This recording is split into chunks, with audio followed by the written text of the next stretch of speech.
नमस्कार। स्कूल शिक्षा परिवार जयपुर से मैं अनिल शर्मा बोल रहा हूँ। स्कूल शिक्षा परिवार एक ऐसा संगठन है जो प्राइवेट स्कूल में पढ़ने वाले बच्चों, प्राइवेट स्कूल में काम करने वाले टीचर्स और स्कूल संचालकों के हित में काम करता है।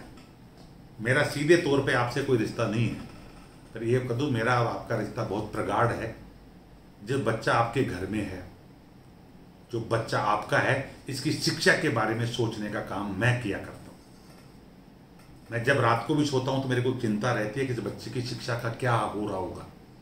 इसे मेरा मन कह लीजिए, मेरा दिमाग कह लीजिए, मेरी सोच कह लीजिए। बहुत से लोग कहते हैं मैं बिजनेस कर रहा हूँ इसलिए ऐसा कर रहा हूँ, पर नहीं, मेरे दिमाग में ये सोच नहीं है। मेरे लिए वो बच्चा बहुत महत्वपूर्ण है, मेरे लिए भगवान है वो। और वो इसलिए भगवान है क्योंकि मैं एक शिक्षक हूँ। एक शिक्षक के नाते मेरा फर्ज बनता है कि उस बच्चे की शिक्षा की सारी बातें हों और मैं आपको भी समझाऊँ।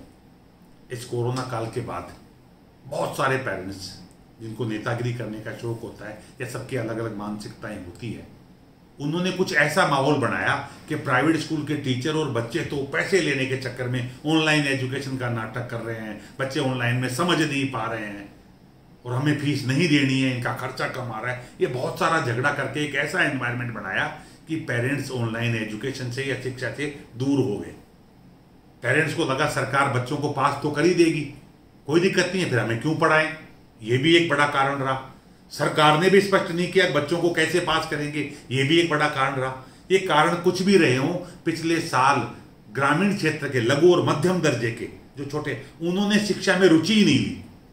कुछ को लगा फीस जमा करानी पड़ेगी जुड़ते ही, इसलिए भी रुचि नहीं ली। और इस सब का नुकसान क्या हुआ आप सोच भी नहीं सकते। आपने अपने बच्चे की जिंदगी का एक साल खराब कर दिया।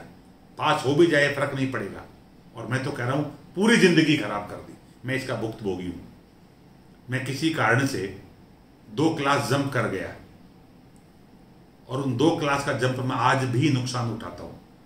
मैं मेरिटोरियस आदमी हूं, लेकिन इस पढ़ाई में कुछ चीजें मुझे आज भी नहीं आती और उनकी वजह से मेरा एक ऐसा सिलेक्शन रुक गया जो शायद मेरा सपना था।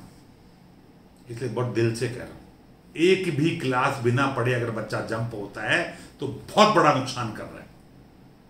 हो सकता है आपके पास संसाधन नहीं हो सकता है आपके पास फीस नहीं हो, पर इस शिक्षा बहुत जरूरी है, इसको समझें। अब आपके पास नहीं है तो उसके लिए लड़े नहीं, आप जाकर संपर्क करें स्कूल से बैठकर बात करें, दिल से अपनी सारी बात रखें।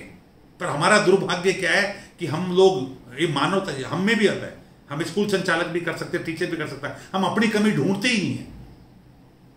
हम भागकर जाकर दूसरे पे दोष देते हैं। इस बार कोरोना लंबा चलने वाला है, 1 साल चलिए, 1.5 साल चलिए, कोई पता नहीं। इस बार कोरोना का असर बच्चों पे होने वाला है, इसलिए आपके बच्चे के भविष्य से मत खेलो। कोरोना जिंदगी बचा देगा, लेकिन शिक्षा जिंदगी से भी कई गुना बड़ा है। अगर ध्यान रखो आप, अगर बच्चे ने शिक्षा नहीं ली तो जी के भी क्या कर लेगा, इतना बता दो। बहुत बड़ी बात कह रहा हूं। आपको सोच रहे होंगे ये तो क्या मतलब हुआ, जीना जरूरी है। मानता हूं जीना जरूरी है, तो जीना जरूरी की व्यवस्था कर रहे हैं ना कि घर में बच्चे को सुरक्षित रखो। ये तो मैं भी आपके साथ हूं, पर उसके बाद तो शिक्षा दो। हो सकता है आपके खर्चे कम पड़े तो और खर्चों के साथ समझौता करो, शिक्षा के साथ मत करो। हाँ, हमने स्कूल संचालकों से कहा कुछ फीस कम कर दे। आप धीरे धीरे दे सकते हो, धीरे धीरे दे दे। आप एक साथ नहीं दे सकते हो, मासिक दे दो। मासिक नहीं दे सकते तो कैसे भी करके, कुछ भी करके आगे पीछे कर सकते हो, इलाज कर सकते हो, पर बच्चों को जोड़ो। टीचर आपके पास आएगा, आपसे बात करेगा, आप उससे जुड़े भेजें। कुछ लोग कहते हैं हम चलो ऐसे बच्चे स्कूल में भेज देते हैं, मैं नाम नहीं लूंगा। वहां पे आपको गोगरी मिल जाएगी, किताब कॉपी फ्री मिल जाएगी, लेकिन जो नहीं मिलेगी वो है पढ़ाई। मेरे हिसाब से तो पढ़ाई करने भेज रहे हो आप या गोगरी खाने भेज रहे हो, ये सोचिएगा। आपके लिए पढ़ाई जरूरी है। एक चीज और कहूंगा, आप इसको खर्चा मानते हैं, खर्चा नहीं होता। ये बहुत बड़ी गलतफहमी है हमारी सरकार के भी और हमारे पेरेंट्स के भी। शिक्षा इन्वेस्टमेंट होता है। हर समझदार आदमी, और बता दूं, आपका बच्चा नहीं पढ़ रहा है इससे सिर्फ आपको नुकसान हो रहा है, क्योंकि जो बच्चे हैं जिनके पास पैसे हैं, चाहे वो आप ही की बिरादरी का हो, आप ही के गांव का हो, वो बच्चे को ऑनलाइन एजुकेशन दिला रहा है। आप ध्यान रखो, आपकी 5वीं क्लास का बच्चा और वो पढ़ा हुआ 5वीं क्लास का बच्चा दोनों बराबर जाएंगे, और जब ये 10th में होंगे तो एक साथ एग्जाम देंगे। वो बच्चा मेरिट में आएगा, आपका बच्चा वहां पिछड़ जाएगा, क्योंकि आपका बच्चा पढ़ा नहीं, दोनों साथ साथ चल रहे हैं।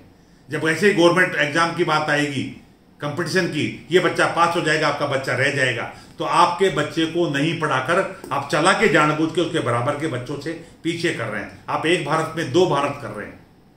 इसलिए मैं फिर आपसे हाथ जोड़कर कहूंगा, कंजूसी नहीं करें। इस बार स्कूल से संपर्क करो।